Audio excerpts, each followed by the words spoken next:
So, as someone who's watched 2 John Green videos and 2 Hank Green videos on how to live your life, I think I have consumed basically all relevant media on this topic. But to be honest, listening to other people telling you how to live your life the right way, no matter how smart you think they are, is kind of like learning how to tie a tie by watching someone tie a tie. Especially from this angle, it's not going to work. I mean, you can't see anything, and all the orientations are reversed, and they're doing whatever with their hands at light speed. They could be airbending for all you know, and even if you stand behind them and watch and pretend it's your hands, it's still not your hands doing it, so it just doesn't click. That's how life is. You have to actually do a lot of it to get better at it. And how do you do more life? Well, no one really knows, but I can for sure tell you that's not just existing.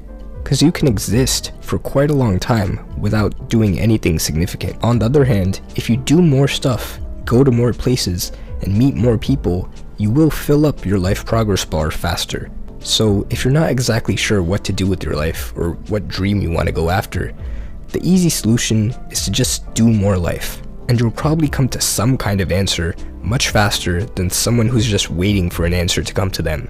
Bro, that's a cop-out answer. How? You can't just say it's easy actually and then be like, oh, just figure it out yourself. That's literally a cop-out answer. Well, actually, I think that almost any other singular one-sentence answer would have been a cop-out.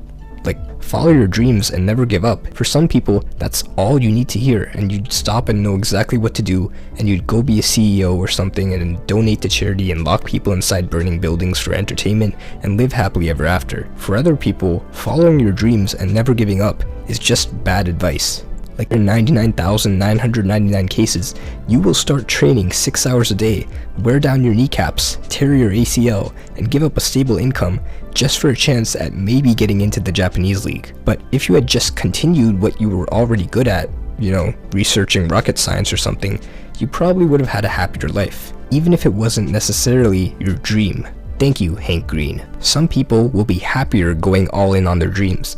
Other people will be happier going all in on something they already have the tools to do. It's your job to figure out where you are on this line. But that's not to discourage you from your dreams, because there's actually a really famous video of a Carnegie Mellon computer science professor named Randy Pausch, who at age 47 got diagnosed with pancreatic cancer, and he got to give one last lecture to a room full of students, knowing that he only had 6 months to live. So he goes over how, as a child, he had about 6 specific dreams. Some of them were big, some of them were impossible, and others were pretty achievable. But in one way or another, he got to achieve, or mostly achieve, all 6 of them.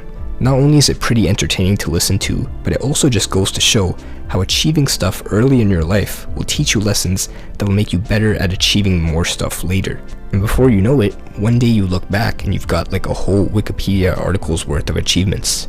By the way, I know this is already a long lecture to watch, but if you ever find a 1 hour 15-minute video with 21 million views, that means there's got to be something valuable in there. Even later, Randy Pausch actually wrote a book called The Last Lecture, where he basically wrote you an entire guide to achieving your dreams and how he applied it to his life. And I know you might have tuned out when I said the word book, at least I tuned myself out when I said it, but lucky for us, there's actually a full guide to the book, condensed and summarized with an expert analysis on an app called Shortform, today's sponsor. For basically any nonfiction book you've ever wanted to read, Shortform has a condensed full guide to that book, which you can start reading with literally 2 or 3 clicks on your computer or 2 or 3 taps on your phone. This is like a treasure trove of knowledge that is such good value for what you get out of it. Like, I've been using this for over 1.5 years, and as someone who used to watch hours and hours of YouTube slop and call it learning, I can now actually pick whatever topic I want and read a full guide to a book on that topic at any instant. Shortform is the reason I found this book in the first place. In fact, it's actually how I discover most books these days, because they add new ones every week, and you can choose pretty much any category you want. If you want to try it yourself, right now you can sign up for their 5-day free trial using the link shortform.com/easyactually, which will also give you a 20% discount off the annual subscription. That's shortform.com/easyactually. The link will be down below.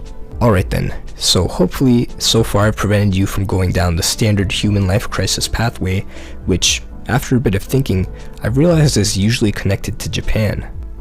But of course, it's a scary thought that eventually you'll have to pick one thing to do with your life, that thing usually being your career. It's easy to have this idea that when you pick your career by age 25 or something, that you'll just set up your entire life and then ride it out in a simulation until the end, with absolutely nothing you can change afterward. But in reality, there's a lot of things you can't just uproot your entire life to go and do, but at any time, there is still an infinite number of possible things you can do. Like, maybe you have $50,000 in student loan debt to become a doctor, and you don't want to switch out of becoming one.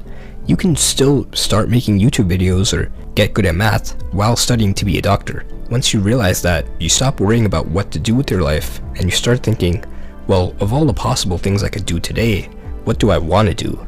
So there isn't just one singular two-step guide that you can follow to live a good life. That's like trying to draw an owl in 2 steps. You can't. I mean, you can draw a pretty good owl with practice and time, but it's just misleading to try and fit it into 2 steps. So is that it?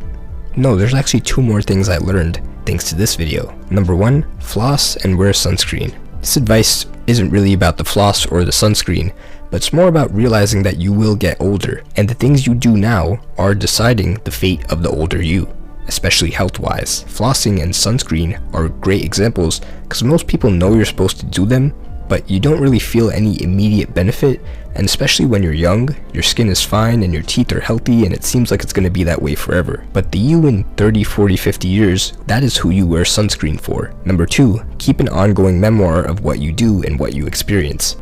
Not necessarily a journal, because in a journal you're supposed to write down your daily thoughts and feelings, and that is quite a lot of effort to be doing every day. We've probably all tried it and given up on day 2 because it was the exact same entry as day 1. But with the memoir, you only really write down significant things that you do in your life, as well as significant events that happen to you, so that you always have a record of what you have done with your life. And I'm not saying it has to be super detailed or even physical. It could literally just be an inconspicuously titled Google Doc written in white text starting on page 2 so that nobody knows about it and no one can find it except you and your nearest Google data center. If that helped, I'm collecting donations in the form of subscribes to fund the next video.